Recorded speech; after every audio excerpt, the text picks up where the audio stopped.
ಇತಿಹಾಸವನ್ನು ಕೇಳಿ.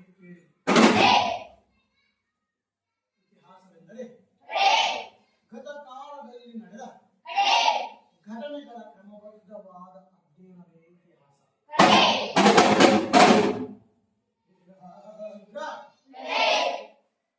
ಇತಿಹಾಸವೆಂಬುದು ಮಾನವನ ಸೋಲು ಗೆಲುವು, ಸಫಲತೆ ವಿಫಲತೆ, ಧರ್ಮ ಅಧರ್ಮಗಳನ್ನು ಸವಿವರವಾಗಿ ವಿವರಿಸುತ್ತದೆ.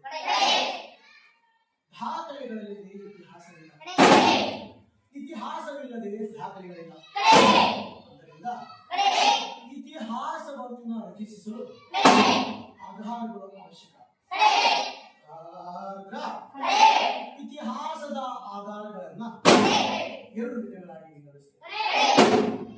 ಪುರಾತತ್ವ ಆಧಾರಗಳು, ಸಾಹಿತ್ಯಿಕ ಆಧಾರಗಳು.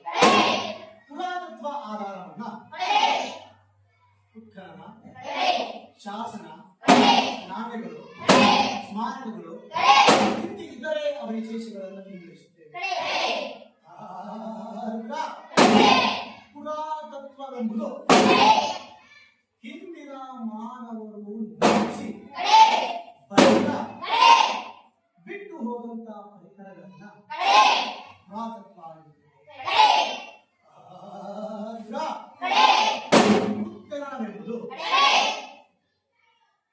ಉತ್ಖನನವೆಂಬುದು ಅಗೆದು ಭೂಮಿಯನ್ನ ವೈಜ್ಞಾನಿಕವಾಗಿ ಅಗೆದು ಅಲ್ಲಿರುವ ವಸ್ತುಗಳನ್ನ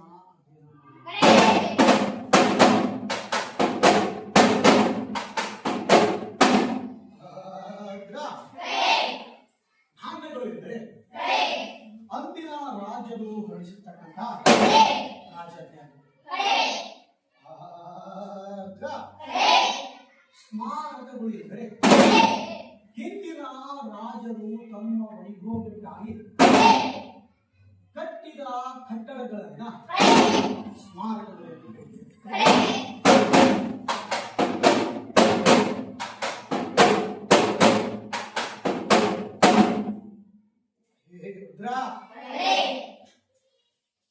ಇತಿಹಾಸವನ್ನ ರಚಿಸುವವರನ್ನ ಇತಿಹಾಸಕಾರರು.